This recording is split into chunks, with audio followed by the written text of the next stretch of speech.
Queridos irmãos, sejam todos bem-vindos. Mais um vídeo em que desenvolverei questões trazidas pelos amigos.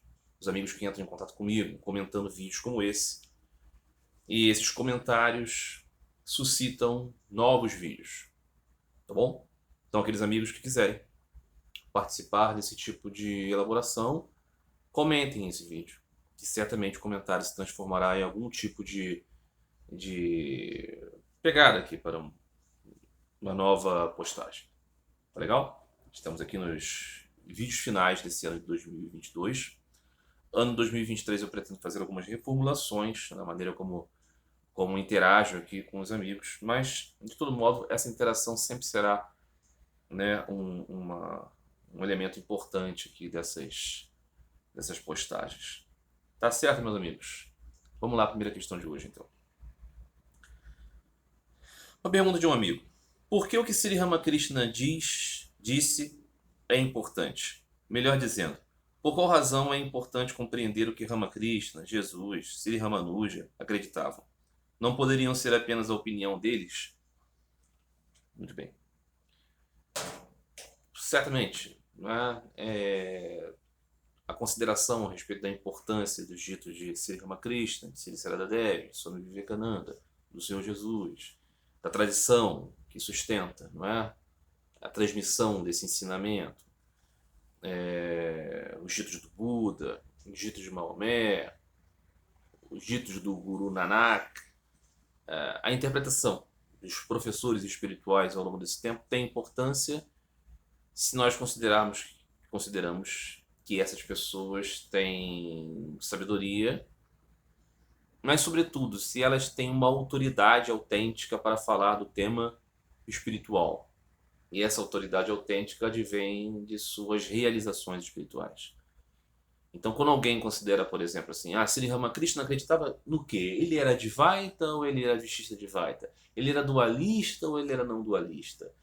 Ele pensava assim, o assado. Qual é a importância disso? Por quê? As pessoas que consideram importante saber o que Sri Ramakrishna pensava sobre isso, consideram que ele é uma pessoa especial. Especial em termos de realização. Então, o seu apontamento, a sua consideração não é apenas uma opinião, ela é uma manifestação de um acerto. É claro que compreender isso depende do nível de interesse, de respeito que você tenha sobre essa personalidade. Uma pessoa, por exemplo, que não seja um devoto de Sri Ramakrishna, por exemplo, pode perceber que a visão extremamente universal de Sri Ramakrishna a respeito das coisas é simplesmente uma visão equivocada dele, não é? Certamente essa pessoa não terá Sri Ramakrishna como um avatar, não terá Sri Ramakrishna como um grande profeta, um grande sábio da humanidade, né? Uma pessoa com uma autoridade nesse sentido. E vai discordar, não é? Então, essa interpretação, né, o peso dessa interpretação, a importância disso vai ser de acordo com o crédito que você dá àquela personalidade. Aqui é um pouco parecido com o ensino de matérias, por exemplo, né? Se você vai fazer um curso, né, um curso de matemática, e você tem um professor, e o professor está ensinando coisas sobre matemática, e você questiona o professor, é porque você questiona a sua autoridade. Você questiona o seu conhecimento. Ele está numa posição de autoridade. Essa posição de autoridade é porque você confia que ele tem algo que você não tem. Se você não confia nisso, você acha que ele não sabe o que ele está dizendo, ele não será seu professor. Não é? Então, essa é a questão. Não tem muito a se elaborar a respeito disso. Depende muito se você reconhece uma determinada personalidade, uma determinada linhagem, um peso, um selo de qualidade. Fala assim, não, mas ele sabe o que está falando. Quando ele diz isso, eu tenho que entender o que ele está dizendo, porque o que ele está dizendo é certo. Mas isso assim, alguém vai dizer assim, mas isso soa dogmático, isso soa fanático. Não, é se você acredita que aquele professor é qualificado, como o professor de matemática seria. Não é? O professor de matemática ensinou uma fórmula. Eu não acredito nele porque eu sou fanaticamente guiado por professores de matemática. É porque eu acredito que a matemática é um conceito, quem o conhece transmite e quem está aprendendo assimila. Da mesma forma é a vida espiritual. Existem aqueles que são conhecedores de algo. Eles estão transmitindo. se você não acredita que ele seja conhecedor de algo. Não é verdade? Muito bem. Segunda questão de hoje. Um rapaz elabora aqui um comentário, não é? De uma postagem anterior, né, que eu respondia a uma pessoa que falava da sua inquietação perante o dilema da vida. Dizia assim, às vezes eu acho tudo muito sem sentido. E esse rapaz se identificou com essa questão e disse: acho que um grande problema é a dependência da religião para explicar o mundo metafísico.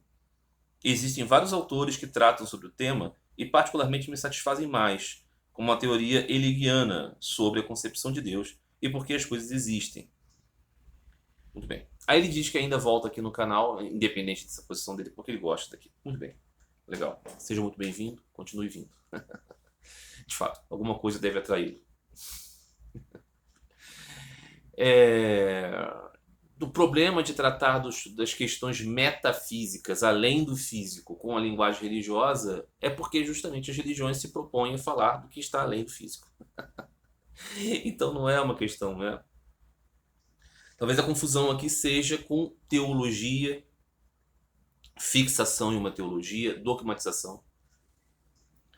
Mas o que Hegel, por exemplo, estava tratando sobre a percepção de Deus, não era uma negação de Deus, mas era a identificação de que a religião e o Deus transmitido pela religião é uma linguagem humana a respeito de nossas inquietações. Não é? E isso é evidente, claro que é isso mesmo. Então, assim, religião, teologia, tradição religiosa, tá tudo dentro de um contexto onde você tem a presença do acidental, né? Onde você tem os elementos que constituem a tradição dos povos, a cultura da humanidade. Mas aí que está o ponto. Cultura da humanidade, né? Não é a cultura dos tatus, não é a cultura dos guaxinins, cultura dos pardais. Quem produz religião é o pensamento humano. Então nós, quando tentamos abdicar o aspecto religioso da nossa vida, porque achamos que ele é irracional, nós estamos desconsiderando que ele é fruto de nossa dimensão humana. Nós pensamos a respeito daquilo que está além das necessidades animais básicas. E nisso, como queremos entender, formulamos ideias. Também existe o fato de que personalidades no meio de nós manifestam vidas extraordinárias e ganham entre nós uma autoridade para falar sobre o assunto. Né? Então, isso é o que nos faz, então, considerar a explicação a respeito de Deus, a respeito de coisas, em uma linguagem metafísica. É porque é uma linguagem. Não é? Então, seria muito estranho, né, se não tivéssemos uma linguagem para tratar, né? O próprio Hegel, a tratar de Deus, a tratar do sentido das coisas. Por mais que você coloque assim, uma perspectiva monista. Ah, eu não gosto do Deus pessoal. Não gosto do Deus impessoal porque ele me parece mais erudito, ele me parece mais elevado. Ainda assim será uma dimensão metafísica. Né? A perplexidade da humanidade é olhar tudo isso que está aí e falar assim, como? Por quê? Não me venha com o Big Bang. Porque, pensa o seguinte, houve uma grande explosão no início. Da onde? Surgiu do quê? E antes? Pensa no antes do antes. Essa questão nos leva a um paradigma de tratar de coisas que estão além daquilo que é puramente biológico, puramente físico. É nessa dimensão, então, que, em razão da característica humana, nós pensamos, formulamos. Não é?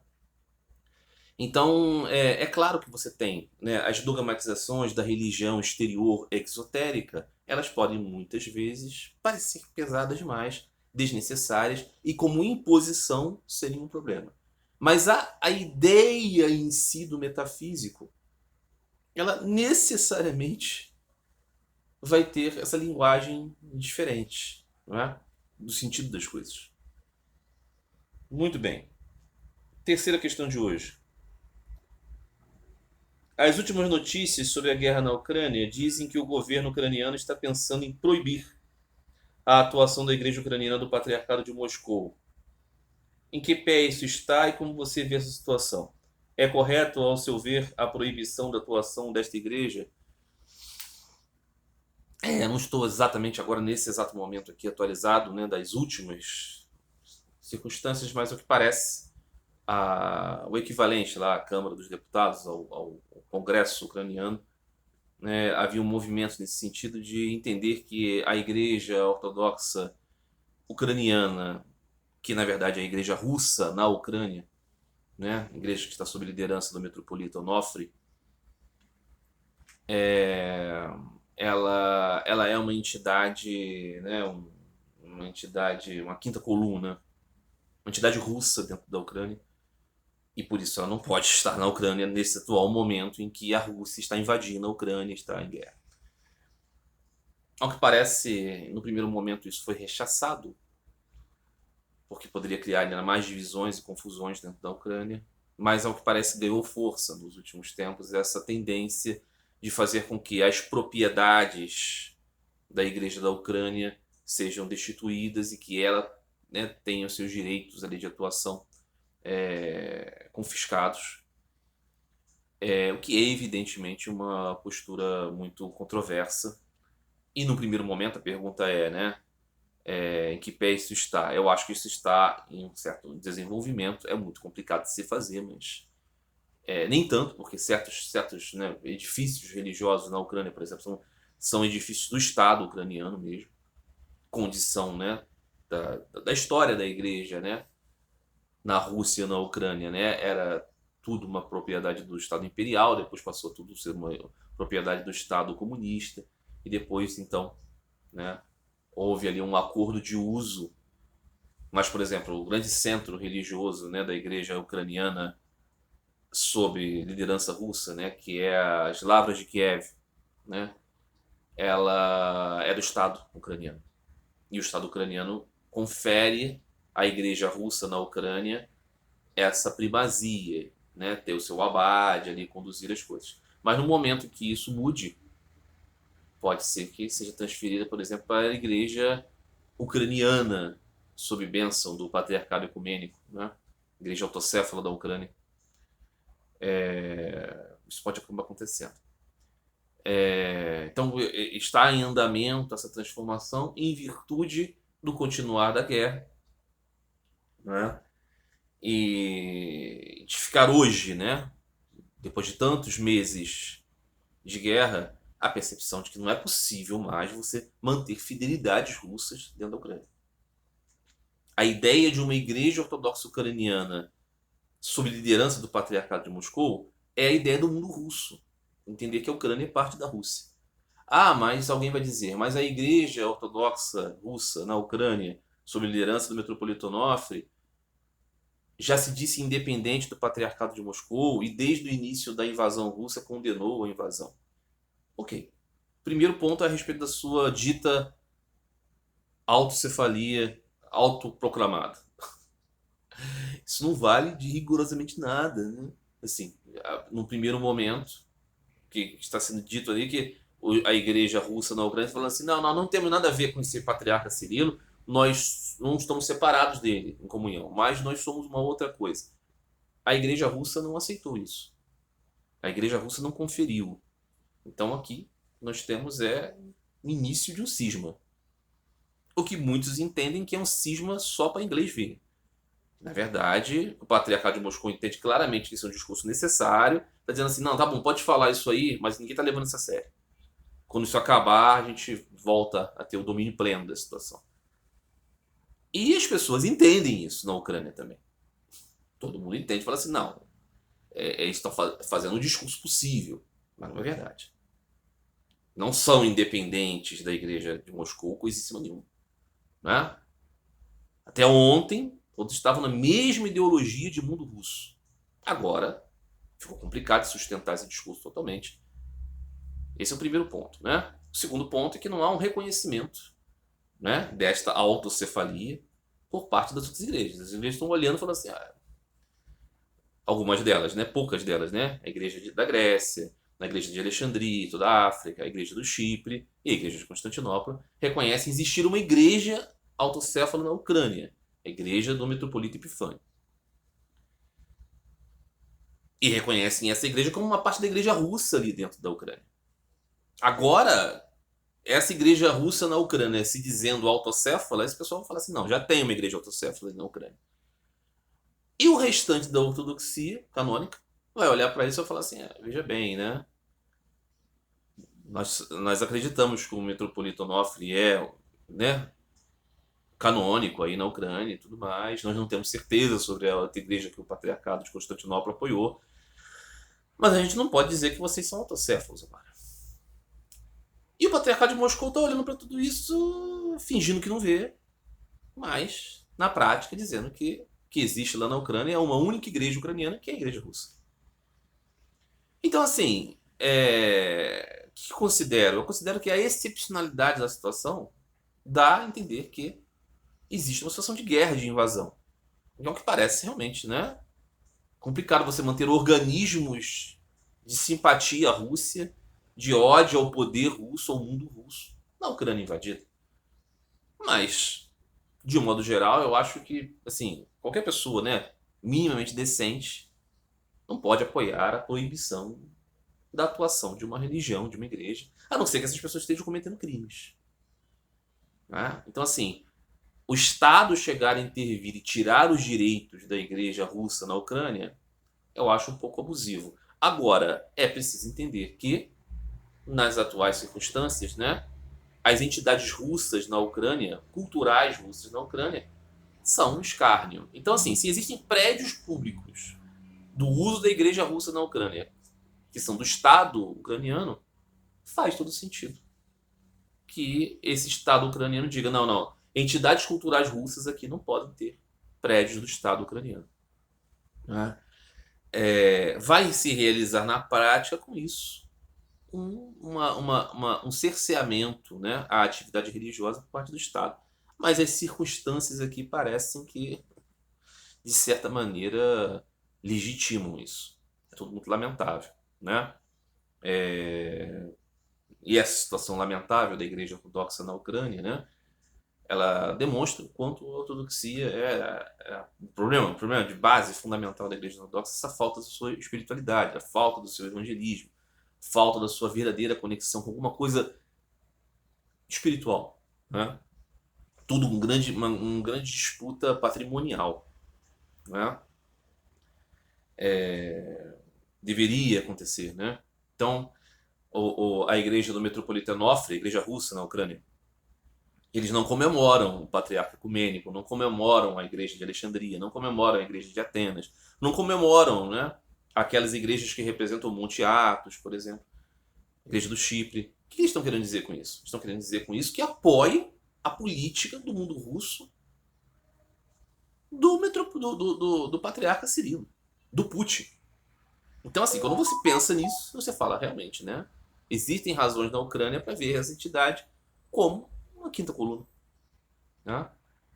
Então, é nesse pé que está. Vamos ver os próximos acontecimentos. Né? Muito bem. Outra questão aqui de um amigo. Um rapaz pergunta: poderia em um próximo vídeo aconselhar como vencer os escrúpulos ou lidar com eles? O excesso de escrúpulo é algo que me faz ficar afastado de Deus, por exemplo. Tem dias que não consigo rezar ou me sinto estranho até em frequentar as missas. Na sua vivência como religioso da ortodoxia, tem algum conselho? Ademais, você conhece santos ou até mesmo religiosos hindus que falam sobre isso? O que ele está falando aqui disso, de problemas com os escrúpulos? O problema dos escrúpulos é quando você se coloca diante de Deus e você olha a sua pequeneza, a sua indignidade e fica temente, temeroso, você não fica à vontade.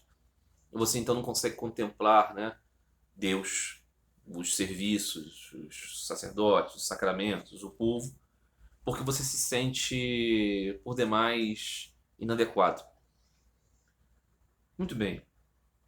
Swami Vivekananda falava do grande problema que era quando você se reconhecia como um pecador. Ele dizia, isso é uma desgraça, a pior coisa que o cristianismo faz é dizer pecador, pecador, pecador. Não, você é o Atman, você é uma centelha de Deus, você é em essência divino. E Swami Vivekananda contava uma história muito legal, uma história vedântica muito conhecida, que eu dizia, né, há alguns anos atrás, até se transformou num desenho da Disney, né, um desenho aqui no Brasil, né, chamado de Cordélio, o Leão Cordeirinho. A história é a seguinte, né, uma leoa dá à luz a um leãozinho na floresta e depois ela morre. E o leão, filhotinho, é cuidado por um rebanho de ovelhas. Aí acontece que o leãozinho criado por um rebanho de ovelhas, ele acaba se acostumando com o modo de ser das ovelhas, ele começa a pastar com as ovelhas, ele começa a balir com as ovelhas, ele começa a se ver como uma ovelha. Nunca viu um leão, compreende que as ovelhas são o seu povo. E ele não age como leão de modo algum. E certa vez, então, esse rebanho de ovelhas, isso é uma lenda, ok? Não entre aqui no mérito de saber, mas o instinto, mas o pastor das ovelhas, não. Concentre-se na imagem que está sendo transmitida aqui. E aí, certa vez, um leão vem atacar aquelas ovelhas, quando o leão já estava adulto, o leão ovelha aqui. E as ovelhas saem todas em debandada, e aquele leão que se pensa ovelha também sai correndo. E aí o leão caçador olha para aquilo, olha aquele leão gigante correndo e subindo numa árvore assustado, ele larga os interesses pela ovelha e fala assim, não, quero ver o que é aquilo. E vai lá conversar com aquele leão e fala assim, ô meu filho, o que está acontecendo aí? E o leão fala, por favor, não me coma, eu sou apenas uma pobre ovelha, eu quero viver. E o leão perplexo lá de baixo, o leão caçador, fala assim, não, meu caro, você não é ovelha, você é leão como eu. Você deveria estar correndo atrás das ovelhas, não tem por que ter medo, eu não vou te comer. E convence aquele leão a descer e fala assim, desce, eu vou te mostrar, vou te provar isso. Porque aquele leão lá, o leão ovelha, está dizendo, isso é loucura, você está querendo apenas uma estratégia para me devorar, eu uma tenra ovelha. Ele disse, não, eu te garanto, tá bom?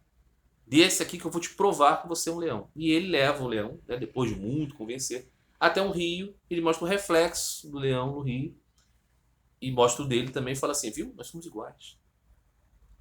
E o leão ovelha diz, beleza, tá legal, pô, agradeço aí e tal. Vou guardar a informação. Passa um tempo. Aquele leão caçador volta lá no rebanho de ovelhas para ver como é que tá e percebe o seu amigo leão ainda das ovelhas, ainda balindo e ainda pastando. Ele chega lá para ele, as ovelhas se debandam todas, aquele leão não corre mais, ele fica ali parado.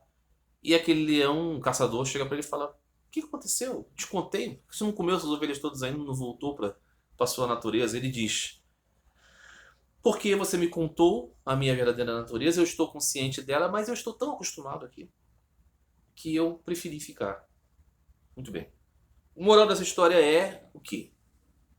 A natureza do leão é a nossa natureza espiritual, autêntica.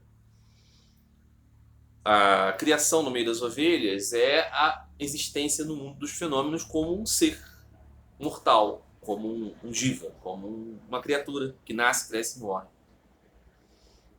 A percepção do leão que ele era uma ovelha é quando a gente esquece da natureza espiritual e se embrenha no mundo de homem. Não é? Eu sou mortal, eu sou isso aqui. Aquele leão que revela a ele que ele não é o professor espiritual, é o guru, aquele que mostra a sua verdadeira natureza. Mas a percepção dele de que ele permanece sendo uma ovelha, mesmo consciente de que é leão, é a nossa maneira de lidar com o conhecimento espiritual que nós entendemos intelectualmente, mas não temos forças para remar contra as tendências desse mundo fenomenológico. O que Swami Vivekananda estava dizendo aqui? Você é um leão. Você não é ovelha. Ainda que você queira viver como ovelha. Beleza. Mas você tem que saber que você não é. Então você não tem que ter mais medo do leão que vem até você. E você pode escolher. E você pode ver o mundo com esse olhar destemido. Swami Vivekananda dizia isso porque ele acreditava, assim como o seu guru, como o seu mestre, Sri Ramakrishna, que essa percepção do pecado ela não leva à humildade, ela leva ao autodesprezo e ao se acomodar com uma certa fraqueza. Quando você, ao contrário, pensa que você é de uma natureza divina, que você é, por natureza, por definição, filho de Deus, você busca essa dignidade. É claro que tudo isso tem, né, muitos meios. Né? Muitas pessoas podem se tornar orgulhosas e dizer eu sou Brahma, e muitas pessoas podem se tornar verdadeiramente, né, trabalhadores da sua natureza, dizendo assim, eu tenho muitas falhas e tudo mais. Mas uma coisa é você entender que tem falhas, mas entender que a sua verdadeira natureza está além dessas falhas. Então, mas esse amigo falava dos escrúpulos, falava desse temor exacerbado, né, que fazia com que ele se sentisse envergonhado diante de Deus. Qual é o ponto aqui? É que primeiro você deve lembrar da sua natureza. Você é um leão criado nas ovelhas. E segundo ponto, Deus está muito próximo de você. Não é? Diz a linguagem do Corão, né? Mais próximo do que a sua respiração. Deus está sempre com você, sempre contigo. O que lhe afasta de Deus não é exatamente aquilo que você faz, mas é justamente você esquecer disso, dessa proximidade. Então, todas as vezes que o peso da vida lhe parecer tornar você indigno perante Deus, pense que na verdade você está carregando Deus com você em toda a sua vida, inclusive nas indignidades. É impossível. Então, o mais plausível não é sentir vergonha de Deus, mas sim sentir a proximidade de Deus e recorrer a Ele por ajuda, para se levantar de suas indignidades. Não é? Sabendo que esta é a única coisa que Deus não pode fazer, é se separar de você. Porque é da sua essência, é da sua natureza. Você não pode deixar de ter essa conexão. Então, quando nós pensamos nisso, né, vale muito o guiamento dos nossos professores. No caso aqui, esse rapaz é católico. Ele tem o Senhor Jesus. O caminho do Senhor Jesus não é o caminho da vergonha. Não é o caminho do medo. É o caminho da confiança. Cara. Você está caminhando muito mal. Um único pensamento que você dirigiu para Deus já coloca você em paz. E faz com que você possa seguir agora começando de novo. Todo dia um recomeço. Ah, mas eu estou constantemente caindo nos mesmos problemas. Constantemente se levantando. 0%. 0 km. Bom, você está 100% renovado a cada momento em que você se arrepende. As circunstâncias do mundo não mudam. Ah, eu sou um sujeito arrogante, chato, inconveniente, desonesto, mau caráter, violento. Mas hoje decidi mudar. O mundo vai continuar vendo você como uma pessoa com todas essas características. Você vai ter que trabalhar para isso mudar na cabeça dos outros. Mas perante Deus, já mudou agora. Então você vai sofrer as consequências dos atos ruins que você realizou. Isso é a lei do karma, isso é a causalidade, é inevitável, é um preço a se pagar, mas você vai pagar esse preço com paz interior, porque você está de bem com a sua verdadeira natureza. Gradativamente, cedo ou tarde, o resultado desta reforma vai aparecer na sua vida nesse mundo, nesta vida e em outros. Ok? Então, o problema com o escrúpulo é esquecermos a nossa natureza. Nós não somos esse pecador. Nós somos da natureza de Deus. Nós estamos vestindo essas roupas aqui, estamos através desses personagens caminhando nesse mundo. Se nós meditarmos nisso constantemente, nós vamos esquecer esse problema da vergonha, saber que Deus está conosco o tempo inteiro. Isso vai nos ajudar, inclusive, a viver uma vida mais santa. Que é aquela coisa, né? A pessoa confusa, ela peca escondido. Já viu isso? Ah, não tem ninguém me vendo. Então vou aqui fazer alguma coisa que eu quero fazer, mas que eu sei que a moral religiosa não permite. É Deus que está vendo você, dentro de você. Nunca foi os outros, nunca foi a comunidade religiosa. É sempre essa relação com a sua própria natureza. É você que está se obscurecendo. E não tem nada a ver com Deus também ficar chateado ou triste, porque Deus está além disso. É você que está se separando da sua natureza. Então isso é uma maturidade, né? Muito bem. Mais uma questão. Um amigo me pergunta o que eu acho da série Chosen, Os Escolhidos. Se eu já vi, o que eu poderia dizer? Bom, de fato, alguns anos atrás, né, foi criada uma série de elaboração de um evangélico americano, mas que recebe auxílio na concepção da série ali de consultores, de um padre católico e de um judeu messiânico, que é o nome para um evangélico vestido de judeu, né, ali tentando fazer uso, né, dos elementos culturais judaicos para introduzir um certo entendimento de Jesus Messias. É uma série que vem fazendo muito sucesso, que agora está no Netflix também, mas já há bastante tempo, né, vem sendo distribuído através dos vídeos curtinhos no YouTube. Uma série que foi bancada por um financiamento popular. As pessoas contribuíram, né, com valores para se fazer a produção. Que é uma produção muito elaborada, mas é um típico filmezinho de igreja, assim, né, que você vê e tal. Mas é muito bem feito.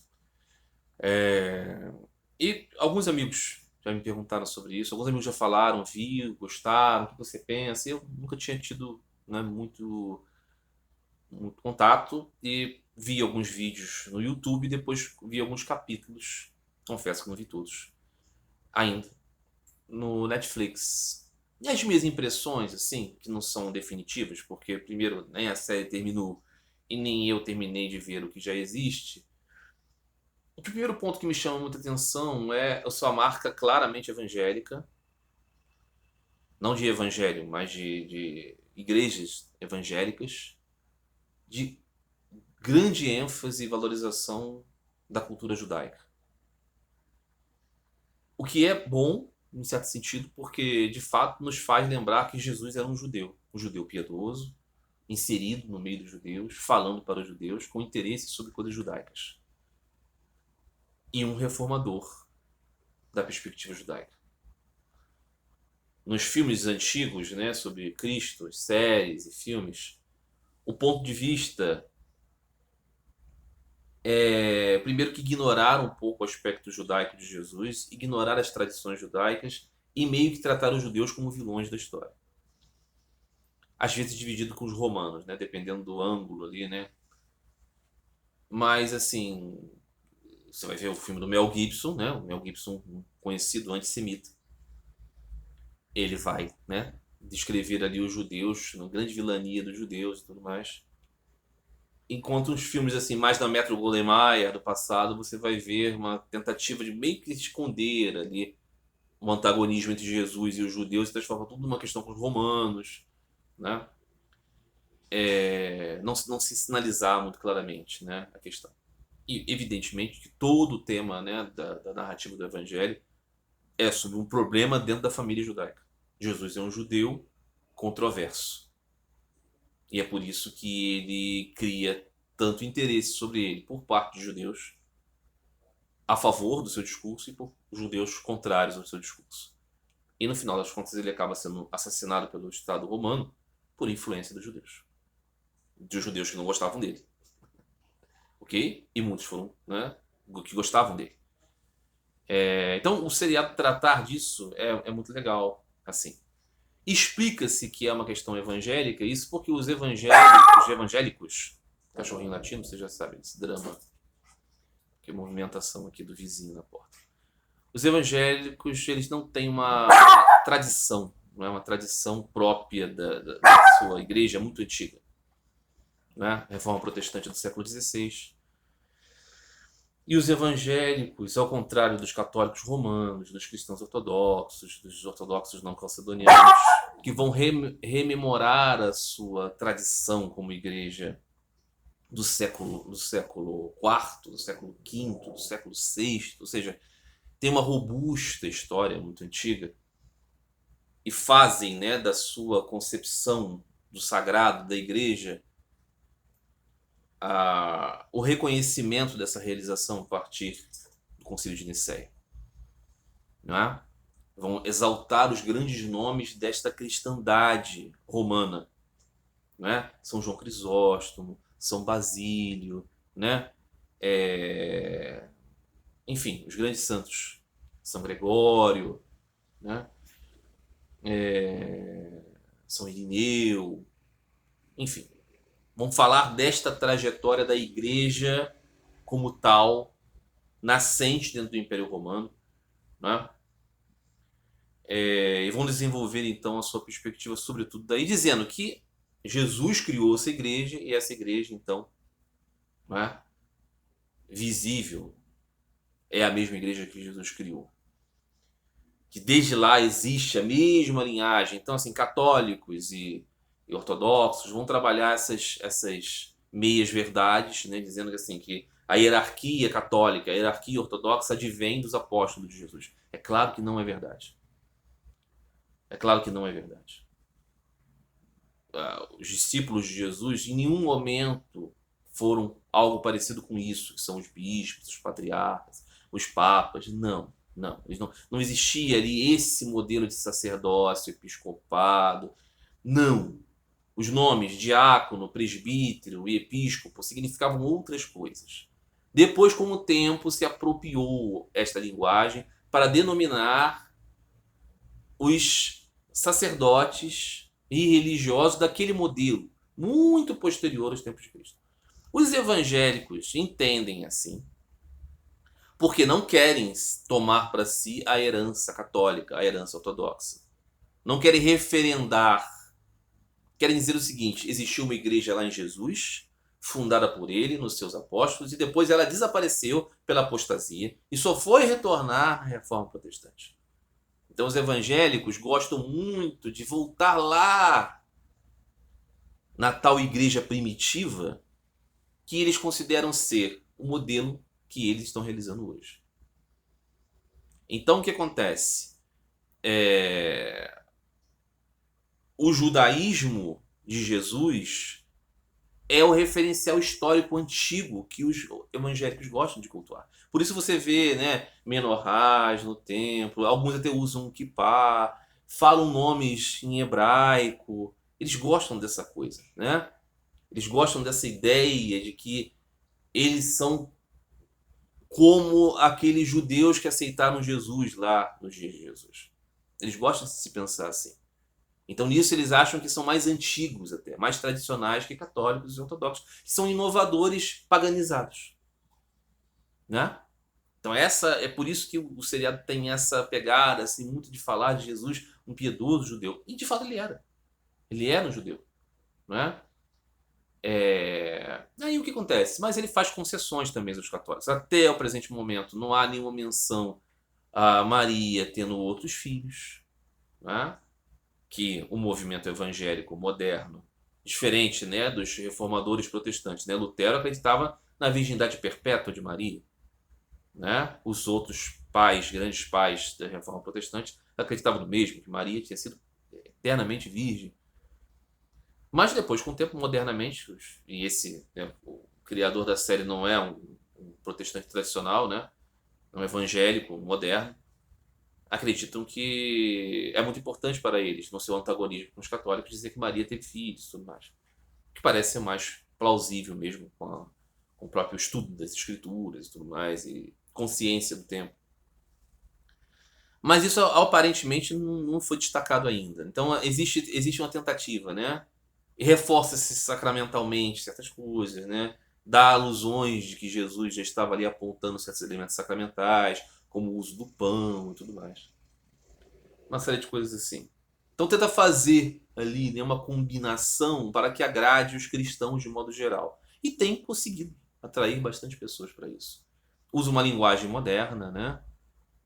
Então, assim, os diálogos. Usa coisas que os evangélicos, por exemplo, valorizam muito, né? A questão da família, da mulher, né? Da mulher evangélica, né? A varoa, né? Aí mostra a mulher que apoia o marido em tudo, porque ele é do plano de Deus e tal. E usa uma linguagem evangélica moderna, né? Usa a mulher de Pedro. Ela ali é aquela varoa evangélica, ela vai lá e ajuda.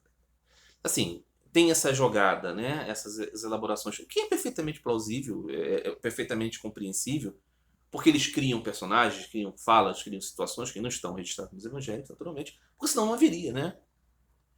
Como você destacar aquilo que o seriado quer destacar. O seriado é sobre os indivíduos que conviveram com Jesus. Não é sobre Jesus exatamente. É claro que ele é o protagonista, evidentemente. Mas os escolhidos por Jesus são os indivíduos retratados. Então tem muito essas coisas, né? E aí tem um viés como todo filme tem, como toda série tem, né? Eu vi um capítulo muito engraçado, muito interessante, né?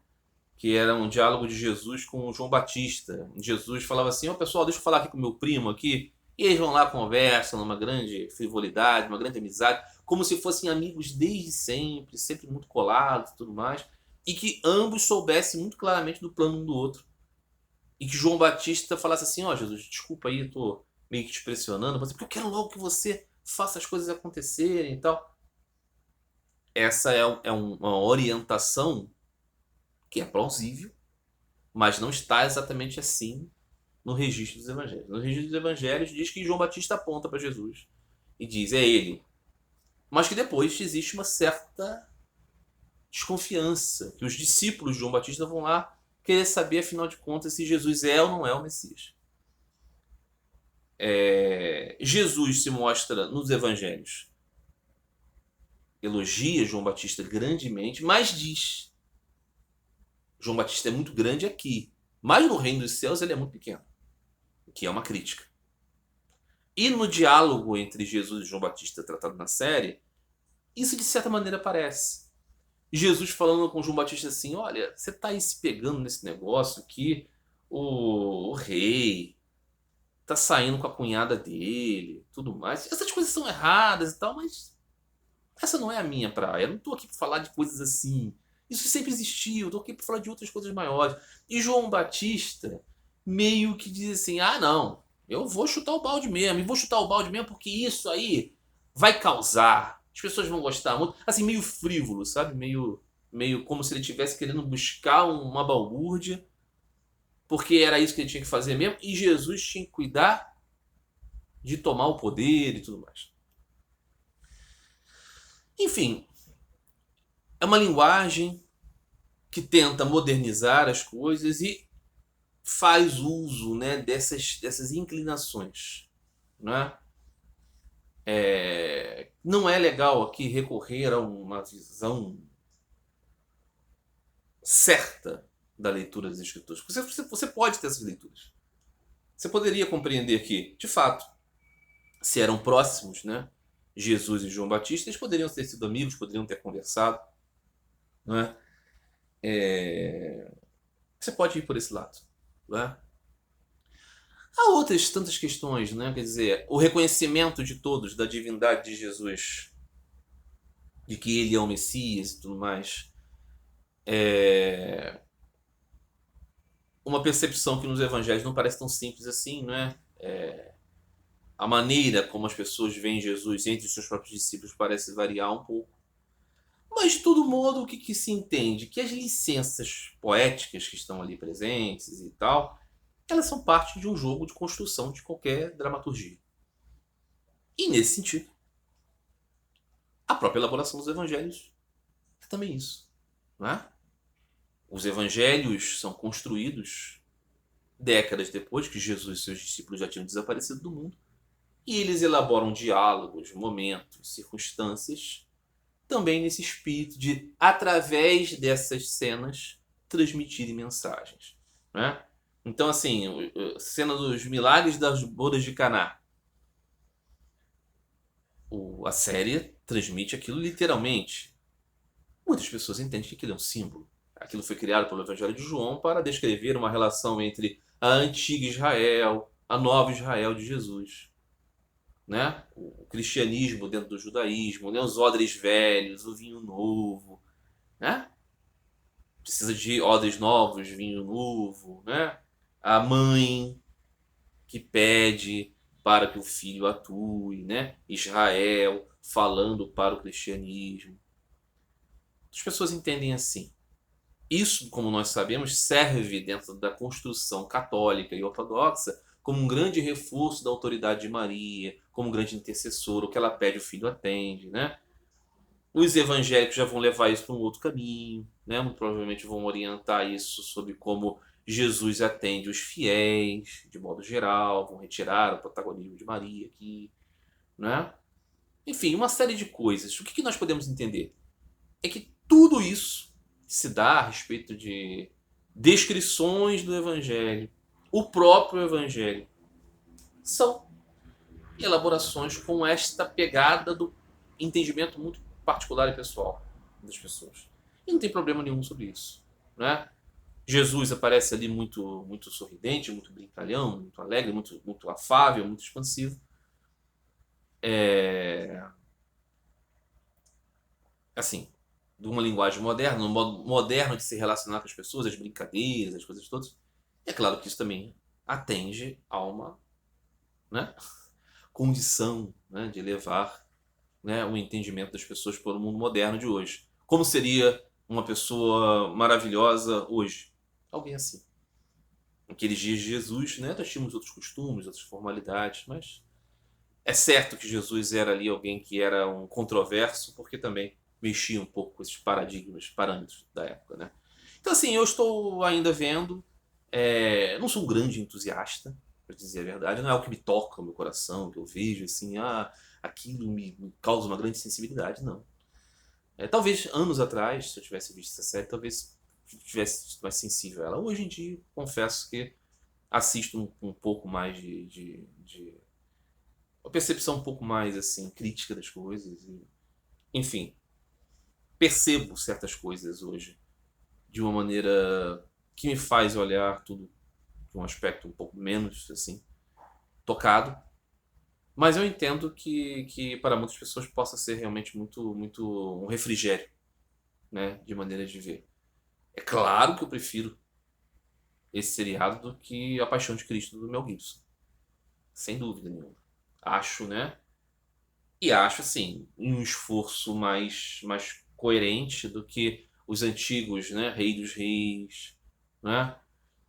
É, Acho que tem assim cuidados maiores até do que o próprio Jesus de Nazaré no passado, né? Mas vamos ver como que certas coisas serão tratadas. A maneira como tratou Maria Madalena como alguém que foi, né, curada de uma possessão demoníaca me agradou, porque retirou o estigma de Maria Madalena ser aquela mulher do pecado, ser aquela mulher adúltera, prostituta, não tem nada a ver essa confusão. Então, assim, foram mais precisos em falar de Maria de Magdala, aquela menina que vivia ali atormentada e foi, né, curada por Jesus porque tirou aquelas possessões, né? Isso é muito legal, foi um ponto positivo. Então, assim, talvez venha a ter mais acertos nesse sentido, né? Vamos ver como é que vai ser na continuidade das coisas. É claro que tem algumas invenções também, né? Jesus nunca foi interpelado, assim, segundo os evangelhos, por um oficial romano, depois foi liberado, mas assim, é aquilo que eu falei, né? Construir uma dramaturgia precisa desses extras, digamos assim. Muito bem, meus amigos, vamos ver se temos mais questões. Bom, temos algumas questões, mas eu acho que já está de bom tamanho para hoje. Próximo vídeo, então, se tudo der certo, nessa próxima quarta-feira, finalizando, talvez, os vídeos desse ano de 2022, talvez. Tá bom? Por hoje ficamos aqui. Tem algumas outras questões boas aqui para tratar, mas para o próximo vídeo. Espero que tenham gostado. Comentem, participem, enquanto estamos aqui ainda. Tá legal? Um grande abraço a todos, no amor de Cristo.